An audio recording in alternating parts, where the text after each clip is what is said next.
یہ معراج کی وجوہات کیا ہیں؟ فرمایا پہلی وجوہات میں سے جو پہلی وجہ ہے وہ یہ ہے کہ ایک دن زمین و آسمان کی آپس میں بحث ہوئی.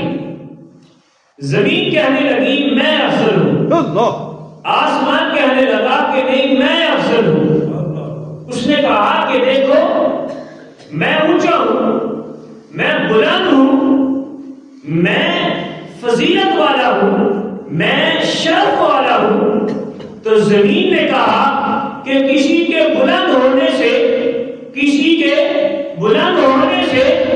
عزت والا نہیں ہوتا، لہذا عزت والا وہ ہوتا ہے جس کے پاس عزت والا ہو. کیا بات، جس کے پاس عزت والا ہو وہ عزت والا ہوتا ہے. آسمان نے کہا ٹھیک ہے، دیکھو کہ میرے پاس فرق ہے، میرے پاس ستارے ہیں، میرے پاس چاند ہے، میرے پاس سورج ہے. زمین نے کہا میں مانتی ہوں تیرے پاس سورج بھی ہے، تیرے پاس ستارے بھی ہے، تیرے پاس چاند بھی ہے، تیرے پاس فرق بھی ہے، لیکن یہ بات یاد رکھو.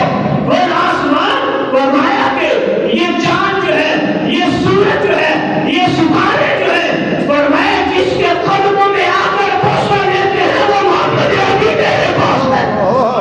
نعرہ تکبیر، نعرہ رسالت، تاجدار ختم نبوت، نعرہ تحقیق، نعرہ حیدری.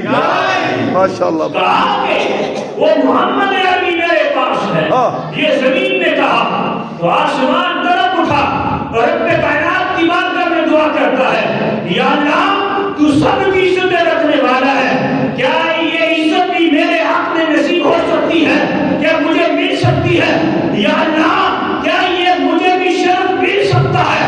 تو رب کائنات نے آسمان سے فرمایا کہ آسمان وہ دن ضرور آئے گا جب میرا محبوب تیرے سینے پر بھی قدم رکھے گا. کیا بات، کیا بات، کیا بات. میرا محبوب بھی تیرے سینے پر قدم رکھے گا.